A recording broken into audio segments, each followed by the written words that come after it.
Hello! Alors, je suis heureuse de vous retrouver pour une nouvelle conversation et contemplation. J'ai profité d'une balade au pied de la montagne d'Anaga pour filmer ce moment. Et je me suis dit que c'était le support idéal pour aujourd'hui parler de la véritable essence derrière cette phrase « Tout est possible » et comment interpréter cette notion pour faire sauter nos limitations. Donc tu vas voir que c'est en lien avec la clé génétique 60.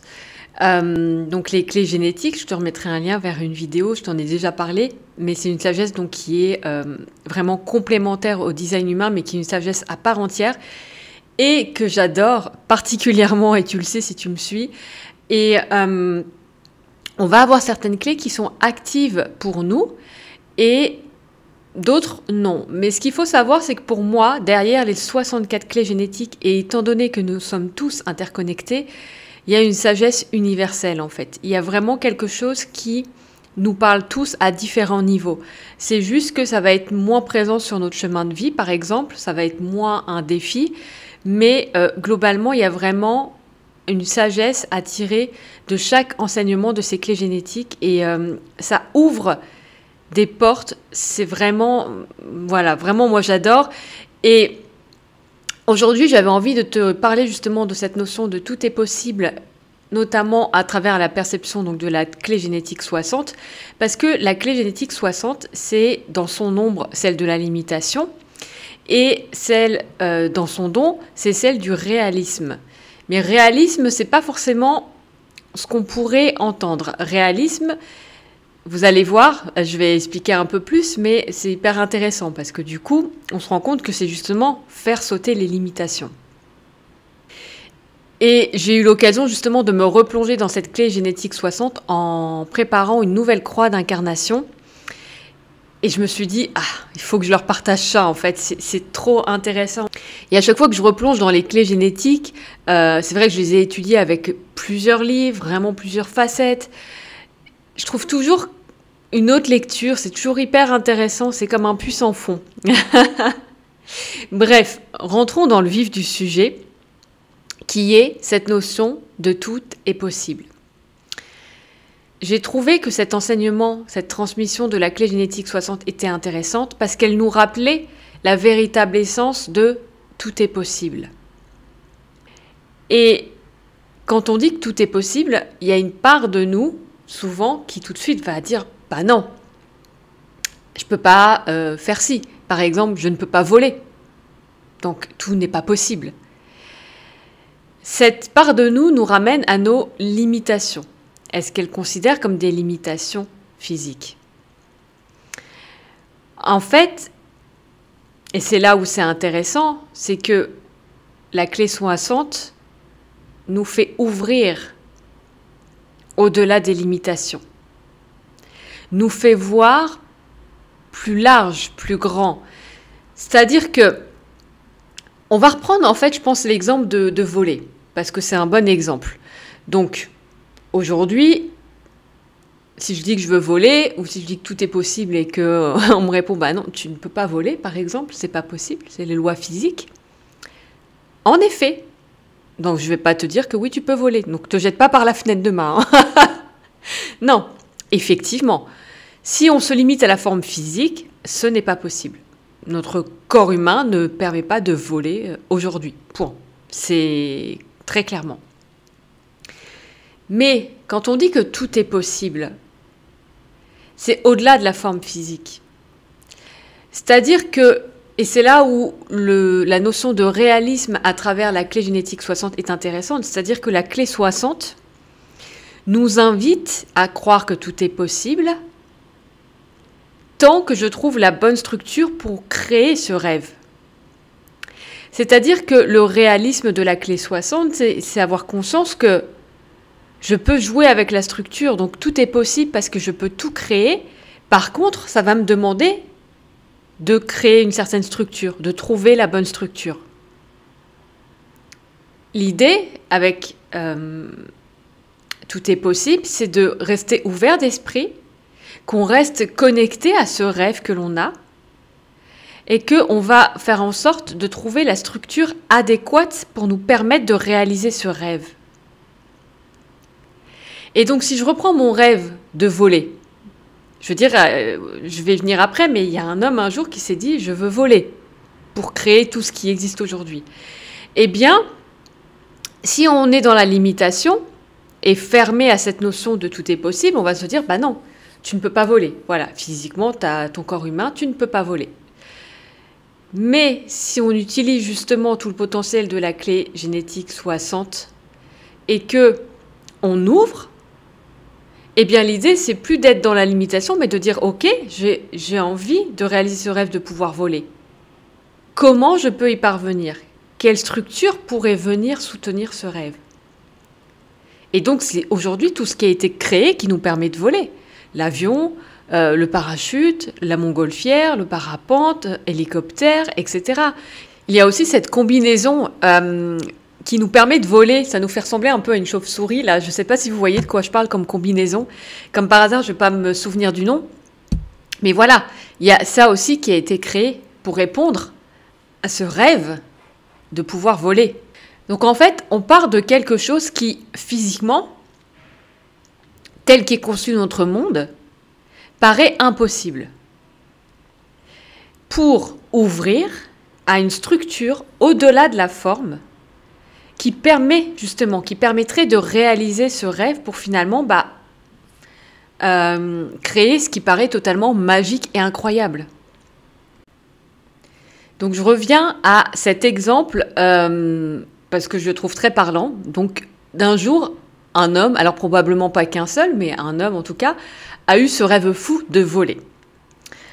Très clairement, le premier avion, le premier engin permettant de voler a défié les lois physiques et les lois de notre nature humaine. Donc c'était un peu, le premier avion, c'était un peu avant 1900. Et à l'époque, ceux qui croyaient au défi justement de pouvoir voler devaient passer pour des fous. Je ne sais pas si vous, nous aujourd'hui, ça nous semble normal, mais je veux dire, il faut remettre dans le contexte, rien de tout ça, de choses qui volent, dans lesquelles on pourrait voler dans le ciel, n'existait.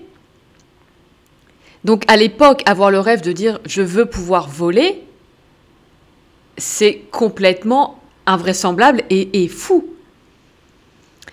Et là, il a fallu en fait que cette personne qui avait le rêve de voler dépasse le sens premier en fait de notre réalité et donc les limitations de notre réalité pour en fait jouer et se permettre de créer l'impossible, de jouer avec la structure. C'est la structure en fait qui se plie à ce que tu désires et non la structure qui décide de ce qui est possible ou non. Ça c'est important, ça c'est vraiment important. C'est la structure qui se plie à ce que tu désires et non la structure qui décide ce qui est possible ou non. Et le truc, c'est qu'aujourd'hui, on a tendance à faire l'inverse. On a tendance à croire que c'est la structure qui décide de ce qui est possible. Et donc, effectivement, avec cette notion de tout est possible, on a du mal à l'appréhender parce qu'on est encore dans la limitation et on est encore dans « bah non, mais là, je vois pas comment, donc c'est forcément que c'est pas possible ». Et le truc, c'est que ça demande d'ouvrir et d'accepter que là, quand il s'est dit ce monsieur, je vais voler, ou cette dame d'ailleurs, ça aurait pu être une dame, c'est pas une dame normalement dans l'histoire, mais mais bon, en tout cas, cette personne s'est dit je vais voler. Il a fallu ensuite se dire ok, quelle structure je vais trouver pour réaliser ce rêve. Et ça s'est pas fait en un claquement de doigts. Le comment, au moment où cette personne a eu l'idée le rêve en tout cas de je veux voler, elle avait aucune idée de comment elle allait faire, c'est évident. Elle savait pas. Et ça lui a demandé de faire des recherches, de faire des tests, d'essayer, mais de garder en vision son rêve, son désir. Et de trouver ensuite, de jouer avec la structure qui existe, en plus à l'époque, parce qu'aujourd'hui on peut encore faire d'autres choses, et de jouer avec la structure qui existe pour réussir à créer ce truc qui semblait totalement impossible. Vous voyez ce que je veux dire? C'est-à-dire que Pour moi, cette clé 60, elle nous invite à reconnaître là où on se limite aujourd'hui pour ouvrir. Ouvrir. Vous savez que pour moi, j'essaie vraiment d'être toujours dans l'ouverture, donc pour moi-même, et je vous invite toujours à l'ouverture. C'est-à-dire que l'ouverture pour tout, en fait. Je pense qu'il ne faut jamais être figé dans quoi que ce soit, ni dans aucune vérité. Donc je pense que c'est important pour continuer à avancer, pour continuer à ne pas rester figé, en fait, quelque part, et pouvoir continuer à évoluer, d'être toujours dans cette ouverture. Et ça permet, en fait, justement, de créer l'impossible. Cette ouverture permet de créer l'impossible, parce que on peut avoir ce rêve et ne pas savoir comment le réaliser, ou cette envie, ne pas savoir comment le réaliser. Et c'est pas important de savoir dans l'immédiat comment on va le réaliser. Ce qui compte, c'est de garder cet objectif en tête. C'est de garder ce rêve complètement fou en tête. Et de demander, par exemple, à ce qu'on nous montre, à ce qu'on nous guide, à créer la structure adéquate pour concrétiser ce rêve. Donc là, on part plus de la limitation. On part de « j'ai un rêve, j'ai un appel, j'ai un désir ». J'ai aucune idée de comment ça peut se concrétiser. J'ai aucune idée. Aujourd'hui, ça me semble impossible. Mais, quelque part, je sais qu'il existe une structure que je peux inventer, que je peux créer, qui peut venir à moi, qui va me permettre de répondre à ce rêve-là, de manifester ce rêve-là dans ma réalité. Et pour moi, ça nous demande un certain déconditionnement parce que on nous a souvent conditionnés avec les limites. Tu ne peux pas faire ça. C'est impossible. On est souvent conditionné par l'impossibilité et par les limitations de notre monde. Mais les limitations de notre monde, celles d'aujourd'hui, par exemple, ne sont pas celles d'hier. Donc l'exemple avec l'avion et le fait de voler, ça reste le meilleur exemple. Imaginez encore plus la personne qui un jour s'est dit « je vais aller sur la Lune ». En termes de folie et de trucs impossibles, je pense qu'à l'époque, on était bien. Pourtant, le réalisme et l'enseignement que nous partage la clé 60 à travers le don du réalisme, c'est de dire « ok, j'ai ce rêve qui semble fou et impossible d'aller sur la Lune ». Et être réaliste, dans ce cas-là, c'est pas ne plus avoir cette magie de créer ce rêve et de croire en tout est possible. Le vrai réalisme, c'est de croire que tout est possible et d'avoir conscience qu'il va falloir effectivement une grosse structure pour répondre à ce rêve. C'est ça, en fait. C'est pas que c'est impossible. Par contre, ça va demander une grosse structure, ça va demander beaucoup de moyens de pouvoir aller sur la Lune, des moyens financiers, des moyens en termes de matériel, des moyens en termes de personnes. Et c'est ça le réalisme. Le réalisme, ce n'est pas de dire je suis réaliste, ce n'est pas possible. Et je crois que c'est souvent ça, en fait, qu'on vit dans notre société. C'est ce truc de non, mais moi je suis réaliste, c'est pas possible. Et c'est parce que je suis réaliste que je dis que c'est pas possible. Alors que, et c'est ce que j'ai adoré, et c'est vraiment ce que j'avais envie de vous transmettre, donc ça va pas être une conversation très longue, mais j'avais vraiment envie de vous transmettre cette ouverture que nous montre la clé 60, que le réalisme, ce n'est pas de dire que je suis réaliste parce que je sais que je peux pas tout réaliser ou qu'il y a des limitations ou que certaines choses sont impossibles. C'est de se dire que, ok, j'ai un rêve, et c'est de trouver la bonne structure qui va pouvoir répondre à ce rêve et d'être réaliste que peut-être que selon mon rêve, ça va me demander certains moyens dans tous les aspects, comme je disais tout à l'heure. Et donc, de commencer à me mettre en chemin et en route pour trouver ces moyens. Et puis, ça fait son chemin au fur et à mesure. Et puis, un jour, on est allé finalement sur la Lune. Donc, je trouve que voilà, c'est vraiment intéressant de garder ça en conscience parce que on se fait très vite rattraper par les limitations ou par des personnes qui sont dans leurs limitations et qui vont projeter leurs limitations sur nous et qui vont dire bah non, mais tu peux pas faire ça, c'est impossible. Et c'est là où c'est important de dire bah si. Et c'est pour ça que j'ai vraiment envie de vous transmettre cet enseignement-là parce que pour moi, il nous permet de nous rappeler si c'est possible. Il suffit juste de trouver la bonne structure. Donc après, comme je le disais, effectivement, ça va demander de faire des recherches.